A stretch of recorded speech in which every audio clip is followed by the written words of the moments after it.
DM news Gujarati.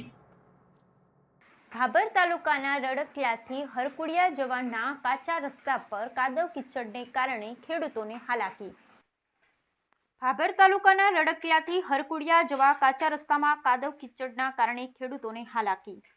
છેલ્લા 15 દિવસથી પડી રહેલા સતત વરસાદને કારણે ભાભર તાલુકાના રડકિયાથી હરકુડિયા જવાના 4 કિલોમીટર કાચા રસ્તાને કારણે ચોમાસા દરમિયાન રસ્તામાં વરસાદી પાણી ભરાઈ જતા કાદવ કિચડમાં ચાલવું પડતું હોવાને કારણે અહીં ખેતરોમાં વસવાટ કરતા 40 થી 45 ખેડૂતોના પરિવારના લોકોને હાલાકી ભોગવી રહ્યા છે. તેમજ શાળાએ જતા બાળકો, ડેરીએ દૂધ ભરાવા જતા પશુપાલકો, ડિલિવરી બીમાર પડતા દર્દીઓ સહિત ખેતરોમાં અવરજવર કરતા ખેડૂતો, ધંધાદારીઓ ચોમાસા દરમિયાન રસ્તામાં થયેલ કાદવ કિચડને કારણે પારાવાર મુશ્કેલી વેઠી રહ્યા છે. સત્વરે આ રસ્તાનો પાક્કો ડામર રોડ બનાવવામાં આવે તેવી આ વિસ્તારના ખેડૂતોની વેદના સાથે માંગ ઉઠવા પામી હતી. બ્યુરો રિપોર્ટ ગોપાલ કે પૂજારા, ભાભર, બનાસકાંઠા.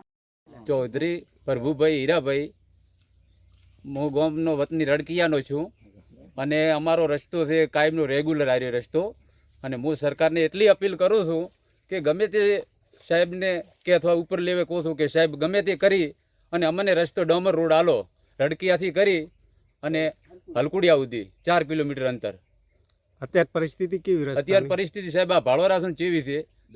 હા, દવાખાને કોઈ સાગરદોન છે, બીજું છે, ત્રીજું છે. કોઈ ગાડીઓવાળા ના પાડે છે કે અમે નહીં આવો કેમ રસ્તો શું કે તમારો કે બગડેલો રસ્તો છે ને અમે નહીં આવો. અમારે ઉપાડી ગામેથી લાવવું પડે છે. કોઈ માલ દવા પણ નથી આપતો. શું કરવા? અમુક તો ટ્રેક્ટરો છે, ટ્રેક્ટરે ખેંચાઈ જાય છે. એટલે કરવું શું અમારે એમ? સરકારને હું એટલી અપીલ કરું છું. અને 20 થી 30 બાળકો છે, શાળાએ જાય છે, રડકિયા પ્રાથમિક શાળાએ. અને તે હવે અમારે કોઈ મૂકવા અહીંયા જાવું કે અમારે કોઈ ખેડૂતોને કોઈ ધંધા રોજગાર કોઈ કરવો, શું કરવું અમારે એમ? અને બાળકો પહેલાં પ્રથમ તો જાય જ નથી કહેતા. શું કે આ કિચડ ગાદમે હેડે છે સાહેબ એમ. હા, હું સરકારને એટલી માંગ કરું છું, 2 હાથ જોડીને વિનંતી, અને તાત્કાલિક આ ડામર રોડ કરે. કે અમારે તકલીફ રહે છે રસ્તાની જબરદસ્ત. ઓગણવાડી તરીકે અમારા ખેતરોની અંદર જવું બહુ મુશ્કેલ પડે. ચૌધરી પરબતભાઈ ભગવાનભાઈ, ગામ રડકિયા, ઉંમર વર્ષ 43. આ રસ્તાની 40-50 વર્ષથી પ્રોબ્લેમ છે. 1948થી કરીને રડકિયાથી હળકુડિયાને જોડતો આ રસ્તો છે. 4 કિલોમીટર એની રેન્જ છે. અને વારંવાર આ રસ્તે ચોમાસું આવે એટલે રસ્તો બહુ ભરાય છે.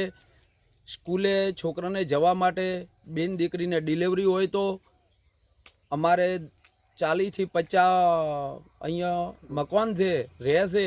એક પરા ટાઈપ છે. અહીંયા અમારે ભેંસનું હોય કે ગાયનું હોય કે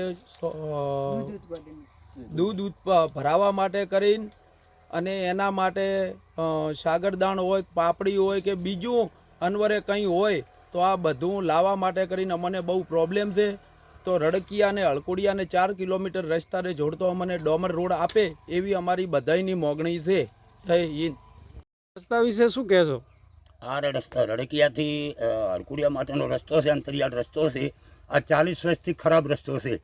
અમે વારંવાર સરકારને રજૂઆતો કરી છે. સરકારે કોઈ ધ્યાન આપ્યું નથી. અમે કંઢા 60 વર્ષની ઉંમર, પણ તો પગ હાથ ભાગે તો અમારો કોઈ અત્યારે વારસદાર થાય નહીં. અમારી માંગણી એટલી છે કે સરકાર અમને તાત્કાલિક આ રસ્તો હાલે.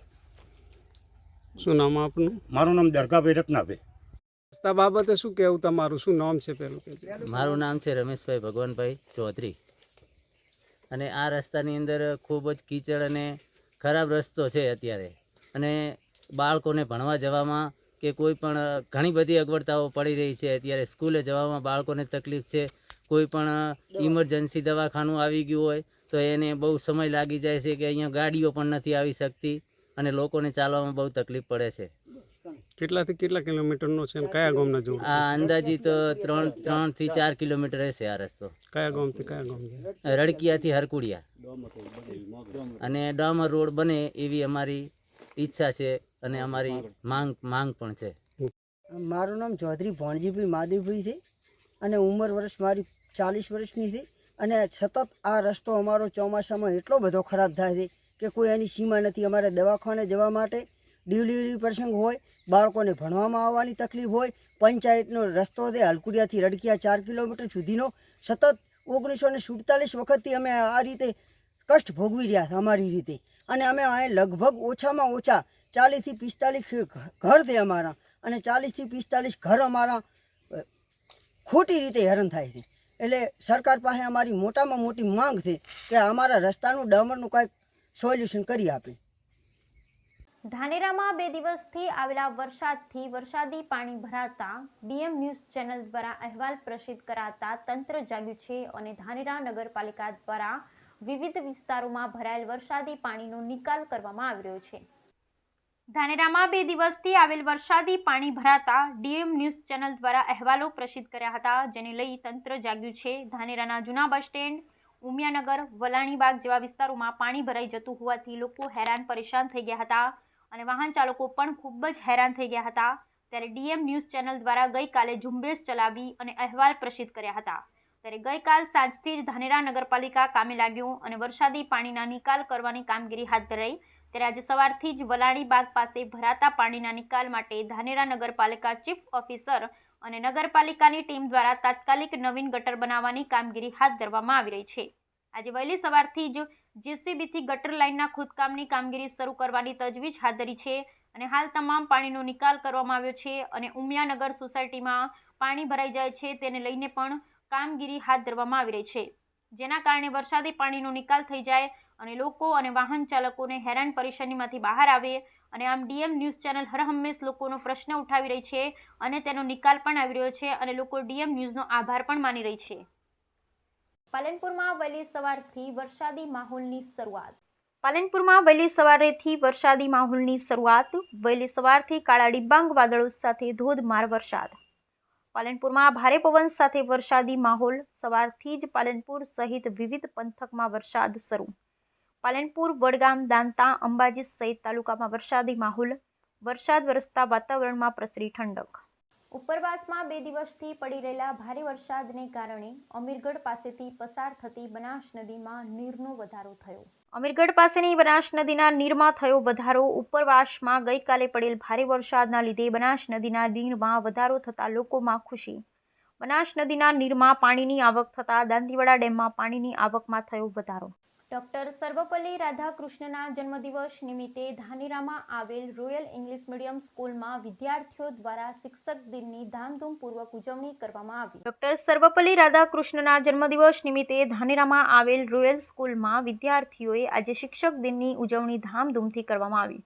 બહુ જ ઉત્સાહ અને ઉમંગ સાથે કરી તેઓએ પોતાના શિક્ષકોને સન્માનિત કર્યા અને તેમના જીવનમાં અમૂલ્ય યોગદાન માટે આભાર વ્યક્ત કર્યો.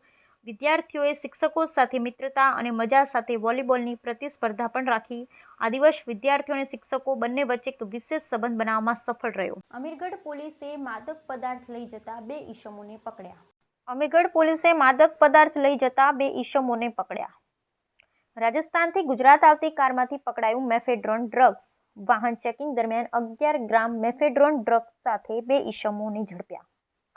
પોલીસે 9.20 લાખથી વધુ મુદ્દામાલ જપ્ત કરી તપાસ હાથ ધરી. અમીરગઢ પોલીસે 4 શખ્સો સામે ગુનો નોંધી વધુ તપાસ હાથ ધરી.